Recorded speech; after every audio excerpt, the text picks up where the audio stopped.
तर नमस्कार मित्रांनो, आपल्या व्हिडिओमध्ये तुमचं स्वागत आहे. आणि आजचा हा आपला टॉपिक आहे प्रेमानंदजी महाराज बद्दल. तर म्हणजे सोशल मीडियावर जास्तच त्यांचं नाव चालू आहे. म्हणजे काही स्त्रिया आहे जो त्यांना हेट करत आहे. म्हणजे त्यांना जे बोललं त्यांच्यावर त्यांना दिक्कत आहे, पण ते जगात खूप म्हणजे चालूच आहे की जे खरं बोललं ते सगळ्यांना कडू वाटतं. फक्त स्त्रियासाठीच नाही म्हणून राहिला, सगळ्यासाठी म्हणून राहिला. आणि कसं म्हणजे खरं बोललेलं लोकांना सहन होत नाही.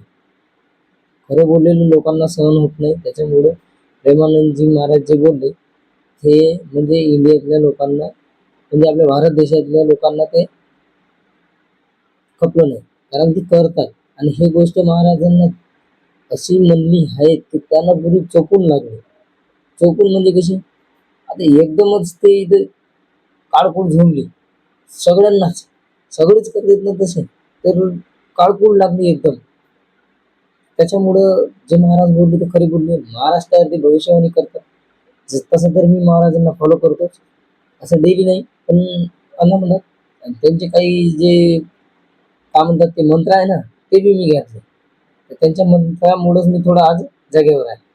तर माझं पण सजेशन आहे का तुम्ही महाराजांना फॉलो करा. आणि म्हणजे तुमची लाईफ 90% म्हणून 100% म्हणून तुम्ही तर सांगतो 50% तर नक्की तुमची लाईफ सुधरेल. हे माझं सजेशन.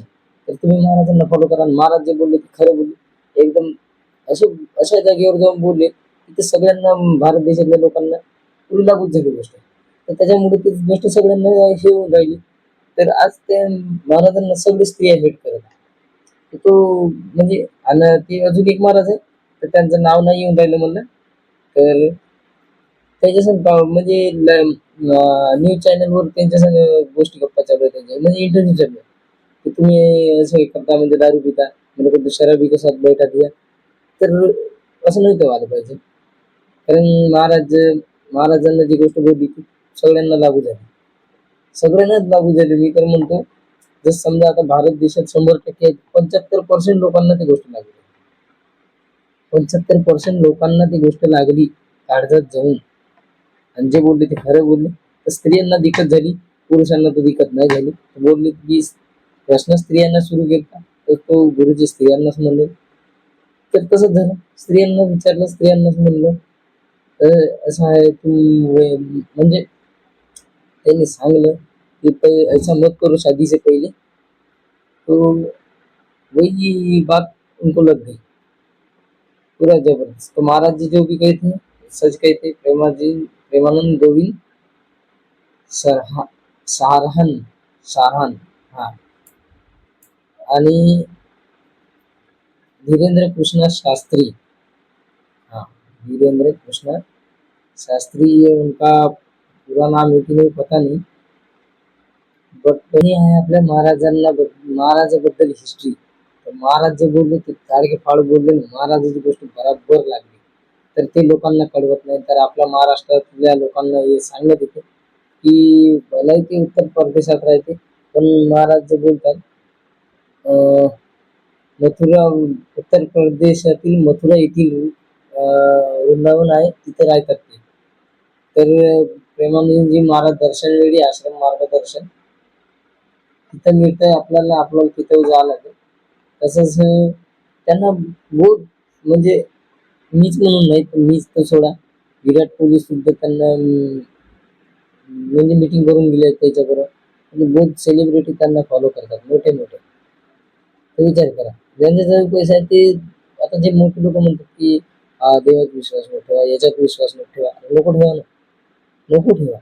कोण म्हणत आहे विश्वास ठेवा? अरे ज्याची इच्छा आहे त्यांना ठेवा, नाही ज्याला नाही आहे त्यांना नको ठेवा. आम्ही तो देवात पण ठेवतो आणि माणसात पण ठेवतो. म्हणजे दोन्ही गोष्टी करा ना, म्हणजे प्रॉब्लेमच होणार नाही. दोन्ही गोष्टी करा, प्रॉब्लेमच होणार नाही. जे आहे लाईफ मध्ये ते चालूच राहील. आणि विश्वास ठेवायला काय आहे? पैसे लागत आहे? नाही लागत आहे. तर एक श्रद्धा आहे. तर कोणाला वाटत आहे जास्त पैसे आहेत लोकांना जेवण देत आहेत का फरक पडतो? मंदिरात दान करतात. हा ठीक आहे. माझं मी एक म्हणणं आहे की तुम्ही दूध सोडून फालतू वेस्ट नको करा. तेच दूध कोणाला तरी द्या. बाहेरचा जो भिकारी बसून आहे त्याला द्या. ज्याच्याकडे कपडे नाही त्याला त्याचे कपडे द्या. पण असं फालतू वेस्ट नको करा त्याच्यावर. आता झगड्याची बात नाही करत आहे, पण तुम्ही राग मानून नको घ्या. माझं एक साधं सिंपल म्हणणं आहे, तर असं फालतू वेस्ट नको करा. मी असो कोणी असो, मी मंदिरात जातो नारायण वाढून ठीक आहे, पण तेच ना दुसऱ्याला द्या ना. जे बाहेर बसून भीक मागतात त्यांना द्या, त्याचं पोट भरेल त्याच पैशाने. नारळ नाही फोडलं तर देव काही नाराज होणार नाही. आणि प्रेमाने महाराजांना तुम्ही बी फॉलो करा, माझं हे एक सजेशन आहे. तर सगळेच तर करतात, आपण बी करूया. आणि महाराजांना फॉलो केल्यावर कशी लाईफ मध्ये बदल येते ते तुम्ही बघून घ्यायचं स्वतः.